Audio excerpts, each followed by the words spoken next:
Well, welcome back to the Anti-War Room, and happy summer, everyone. It is midsummer in Washington, D.C., a place where people should not be, and in fact, many people are not here. Just a few of us left.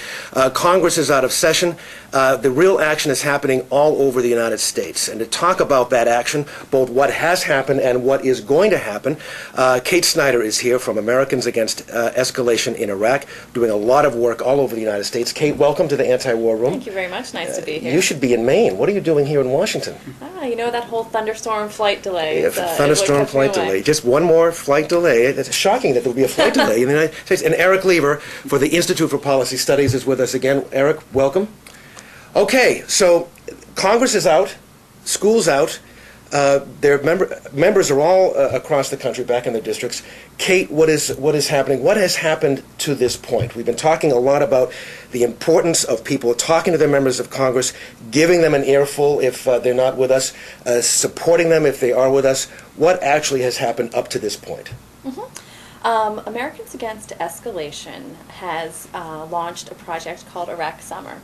And Iraq Summer has been working in 15 states on 40 targeted Republican members to get them to take a stand on their Iraq votes. Their constituents are angry and upset, and we launched 100 organizers into 15 states, and they have been working hard this summer to help constituents who are very angry, very upset about this war, focus that energy, contact their members, and have that conversation. They've used a variety of tactics to get there. They have done calls to members' offices. They have done visibility events. They have distributed visibility signs in neighborhoods. They have gone canvassing. They have formed constituency committees. Our organizers have met in one-on-ones with over 5,000 people across the country in those districts. And those are community leaders. Those are pastors. Those are folks that are influential in their targeted districts and influential, hopefully, to the members who will really listen to them. They've also formed constituency committees, the Gun Owners Against the War. Gun Owners Against the War. Republicans Against the War. So it's quite a bumper sticker, another gun owner against the war in Iraq. Yeah. It is. I say often that this campaign and this project has brought together people that you would never see around a table together typically. I mean, this is a whole realignment in terms of folks who are sitting together, having these conversations around the table, and demanding answers from their members of Congress. They're really upset and frustrated, and so they're crossing lines maybe they would normally cross to get to the table. That's tremendous. And of course, the polling is showing overwhelmingly that Americans in all of these congressional districts are very much against this war. And members of Congress are basically having to choose between towing the line that the White House has for them and stay the course, or begin representing their districts. Erik, what are you hearing from across the country? How are things going from your vantage point?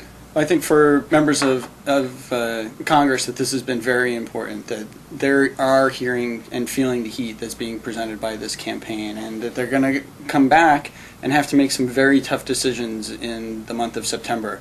There's going to be votes on the Defense Authorization Bill, the Defense Appropriations Bill, where they're going to be talking about giving the president another $140 billion for continuing the war. So what's happening out in the streets and in homes and in cities, towns, town hall meetings, is going to have a direct impact on members' positions when they come back to town in September. So they're coming back in September, and they're going to have this Petraeus report. That is, General Petraeus will be presenting his findings of the surge, the progress or lack thereof of the surge. And then right after that, there are going to be these key votes, both in the House and the Senate, on defense authorization, defense appropriations, $140 billion additional dollars. So there's going to be a lot of action right in mid-September. There is a thing called Take a Stand Day, Kate, on the 28th of August. Tell us what that is and what will happen on the 28th. Sure.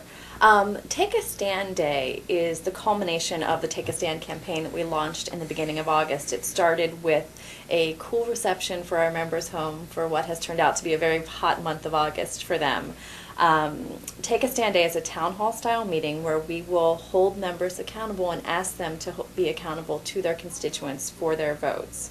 Leading up to that, we continue to apply the pressure for folks who haven't agreed to come to Take a Stand Day. We are going where they are. We are If they're holding their own town hall meetings or private meetings with other groups, we'll be there. If they are, we welcome them home at the airport train station, depending on how they get home.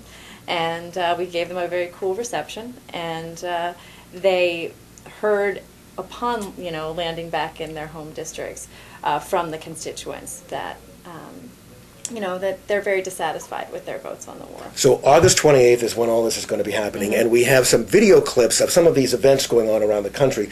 I hear there are stakeouts, there are chicken costumes, there are all kinds of antics that are going on, fundraisers that some people are hanging outside and trying to catch the members as they're going out to raise money. And where can people see these clips, and where can they find out about their own local Take a Stand Day?